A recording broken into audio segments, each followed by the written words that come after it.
한방에서는 위와 장애 문제 어떻게 검사를 하고 진단을 할까요? 일단 검사하는 방법에 대해서 설명을 드리겠습니다. 네. 먼저 설문지 작성을 통해서 담 독소가 위에만 영향을 끼치는지 아니면 전신 증상까지 유발을 하는지 살펴보게 됩니다. 그다음에 경락 기능 검사를 통해서 전신 증상이 있는 경우 어떤 증상이 더 심해져 있는지를 판단하게 되는 거죠. 그다음 보시면 우리가 담 독소로 인해서 굳어져 있는 경우 네. 복진을 통해서 굳어져 있는 곳의 위치와 굳어져 있는 곳의 정도를 파악하게 됩니다. 그다음에 설진이나 맥진을 통해서 참고를 하게 된다는 거죠. 네, 경락기능 검사와 설문지 작성으로 자세하게 환자의 증상을 짚어본 다음에 복진과 설진, 맥진을 통해서 이렇게 자세하게 위와 장애 문제를 검사를 합니다. 자, 그렇다면 이제부터는 많은 분들이 가장 궁금해하시는 위와 장애 치료법에 대해서 자세히 좀 알아봐야 될 텐데요. 자, 원장님, 일단 잘 낫지 않은 위와 장애 질환 치료 어떤 방법들을 통해서 가능할까요? 잘 낫지 않는 위장의 치료는 한방적으로는 담독소를 빼내는 한약 치료와 그다음에 담독소로 인해서 굳어진 위장을 풀어버린 치료를 하게 됩니다. 네. 그러면 담독소를 빼기 위해서 특수 미생물로 처리된 한약을 복용하게 되고요. 네. 그다음에 담독소로 인해서 굳어져 있으니까 소화가 잘 안 되는 경우 네. 한방적인 물리치료를 통해서 밖에서 어. 풀어버리게 된다는 겁니다.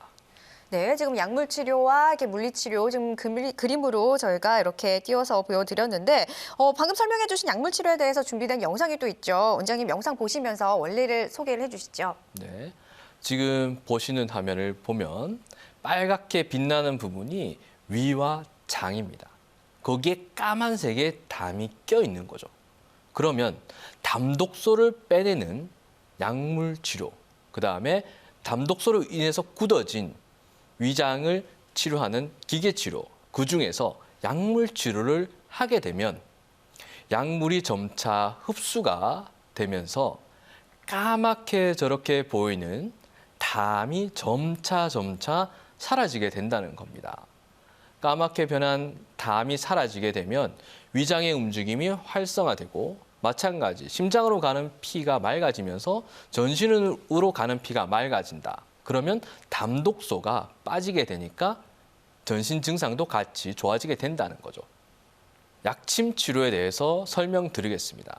약침 치료는 약의 효과와 침의 효과를 같이 노린다는 건데요.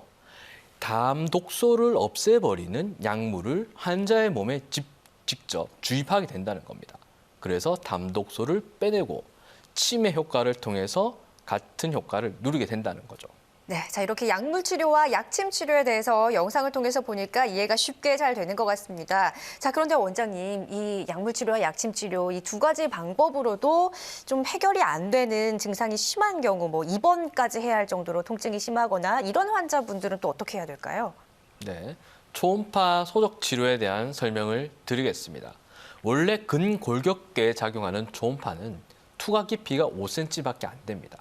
그러나 저희가 사용하는 건 13cm 정도의 투과 깊이를 가지기 때문에 위와 장에 직접적인 자극을 주게 된다는 거죠. 그러면서 진동 자극이 들어가게 되고 네. 위와 장에 진동 자극이 퍼지게 됩니다. 그다음에 진동 자극을 통한 온열도 같은 효과, 온열 자극, 진동 자극 같이 들어가게 됨으로써 위와 장에 있는 담의 독소를 제거할 수 있다는 거죠. 네, 지금 초음파 치료의 영상을 봤습니다. 이 밖에 또 약뜸 치료도 있잖아요. 이거는 어떻게 이루어지나요? 약뜸 치료에 대해서 제가 설명드리겠습니다. 네. 한약의 효과와 뜸의 효과를 같이 누르겠다는 건데요. 담 독소를 빼는 효과가 좋은 약재를 증기로 찌게 됩니다. 네. 그러면 그 증기가 위와 장으로 직접 흡수가 되게 되고 그다음에 뜸의 온열 효과, 찌게 된 그 열기가 위와 장에 이런 식으로 자극을 주게 되는 거죠. 증기와 그다음에 약의 증기죠. 그다음에 온열 자극이 같이 들어가게 되면 저렇게 점막에 까맣게 껴있는 담독소가 서서히 사라지게 되고 핑크빛의 이쁜 점막으로 변하게 된다라는 거죠. 깨끗해졌네요. 그렇죠. 네, 지금 영상을 보니까 초음파와 약뜸 치료를 통해서 이 담 독소가 제거되는 모습, 이렇게 앞서서 뭐 약물이나 약침 치료로 되지 않았던 부분을 이렇게 기계적인 방법으로 해결하는 방법도 우리가 살펴봤습니다. 자, 그런데 원장님 일단 독소가 이 위장 안에 지금 있는 모습들을 봤는데 이 위장의 겉에도 쌓이기도 하나요? 네, 위장의 안쪽에도 네. 쌓이기도 하고 네. 겉에도 이렇게 쌓일 수도 있는 거죠. 네. 그럼 이게 어떤 식으로 배출이 되는 건가요? 이제 치료를 통해서 이제 바깥으로 배출이 되게 되잖아요. 네. 어떻게 배출이 되나요? 보통 이제 담독소의 배출은 소변이나 대변 네. 아니면 피부로도 같이 오. 배설이 된다라고 저희는 보고 있고요. 네. 그러면서 우리 피부 김이나 검은색으로 변색이 되는 경우 피부로 담독소가 빠지면서 피부도 맑아진다. 그 다음에 온몸에 있는 독소들이 대변에 소변으로 빠지면서 몸도 가벼워진다. 같이 나타날 수 있는 거죠. 네. 자, 이렇게 담독소를 다양한 방법으로 치료할 수 있는 것들 살펴봤습니다. 자, 그렇다면 원장님, 앞서 설명해 주신 이러한 치료 방법들 어떤 경우에 우리가 좀 적용을 해보면 좋을까요? 치료의 대상을 살펴보면 원래부터 위가 약 안 좋은 분들이 있잖아요. 네. 병원을 다녀도 특별히 검사도 나오지도 않고 약을 먹어도 그때뿐이고 특히 신경성 위장 질환으로 진단받아서 오랫동안 고생하는 경우 그다음에 검사를 했는데 특별한 소견이 없어요. 네. 그러나 항상 소화불량이 심한 경우 네. 그다음에 약을 먹으면 그때만 좋고 다시 또 재발하는 경우 아니면 원래부터 소화기가 약해서 위가 무력한 분들이라든지 증상적으로는 명치 끝이 답답하고 역류가 잘 돼서 네. 목에 항상 뭔가 걸려 있고 가슴과 목이 쓰리고 타는 듯한 증상. 네. 그다음에 툭하면 잘 체하니까 항상 소화제를 달고 사시는 분들도 네. 있고요.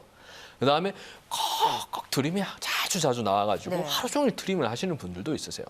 그다음에 가스가 윗배, 아랫배에 잘 차니까 항상 속이 더부룩한 네. 경우가 있고 그다음에 변비나 설사가 잦고 대변을 봐도 항상 뭔가 남아있는 듯한 증상을 가진 분들 그다음에 소화 증상뿐만 아니라 다른 전신 증상까지 같이 갖고 계시는 분들 아까 말씀드린 두통이나 어지러움, 건망증, 모국계 통증이라든지 아니면 가슴이 답답하고 숨 찬다는 어떤 그런 증상들까지 그다음에 잘 낫지 않는 만성 위장병인 경우는 네. 치료의 대상이 된다는 거죠.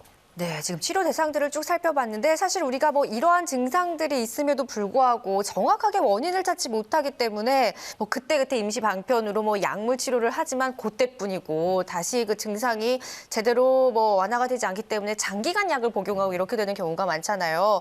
이런 것들을 담독소를 제거함으로써 이 원인 제거로 해결할 수 있는 방법들을 우리가 생각을 해보면 좋을 것 같아요. 자, 일단은 뭐 설명해 주신 치료들 어떤 원리로 이렇게 치료가 되는지도 궁금하거든요. 네, 치료 원리에 대해서 제가 설명드리겠습니다. 네. 위와 장에 트러블을 일으키는 담독소를 제거하게 되면 위와 장에 염증이 안 생기게 되겠죠. 거기에 위와 장에 혈액을 공급하게 됩니다. 그럼 위와 장의 세포들이 잘 작동을 하게 되겠죠. 거기에 진액 공급을 이렇게 해주면 점막도 튼튼하게 만들어준다는 거예요. 네. 거기다가 심한 경우에는 담독소로 인해서 굳어진 위장에 평활근을 풀어주는 치료까지 하게 됩니다. 그러면 위와 장이 잘 움직이게 되고 위와 장이 활성화되니까 소화 증상, 위와 장의 어떤 문제들이 사라지게 된다는 거죠. 네, 우리가 사실 뭐 몸이 좀 안 좋을 때 병원에서 치료를 받는 것도 중요하지만 무엇보다 뭐 잘 먹고 그 영양소가 몸에 잘 흡수가 되고 소화가 되는 게 굉장히 중요하거든요. 그런데 위장에 이런 문제가 있다면 그런 영양소가 제대로 흡수되지도 않고 이런 전신 증상들과 문제가 나타난다라는 거잖아요.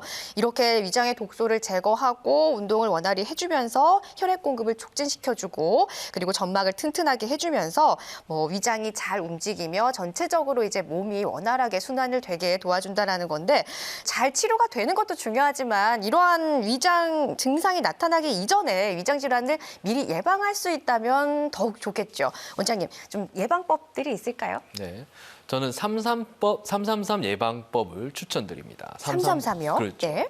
하루 3번 네. 규칙적으로. 그다음에 30분 이상 씹어서 침이랑 잘 섞이게. 네. 그다음에 30분 동안 천천히 먹어서 포만 중추가 작동을 해서 과식이나 폭식을 하지 않도록. 그러면 급식, 과식, 폭식, 야식 같은 그런 습관들이 사라지게 되고 네. 그다음에 밀가루나 인스턴트, 가공식품은 삼가하면서 조절을 하게 되면 위와 장의 질환들이 잘 예방이 되게 되겠죠. 네, 위장질환 예방법 사실 이게 어려운 게 아니거든요. 우리가 평소 때도 잘 할 수 있는 건데 이게 왜 이렇게 잘 안 되는지 모르겠습니다. 역시 위장질환도 좋은 식습관이 굉장히 중요한 것 같습니다. 자, 이렇게 오늘 이 시간에는 한의학 전문의 최규호 원장님 모시고 만성 위장 질환의 원인과 치료법이라는 주제로 자세히 알아봤습니다. 원장님 오늘 도움 말씀 너무나 감사합니다. 네, 감사합니다.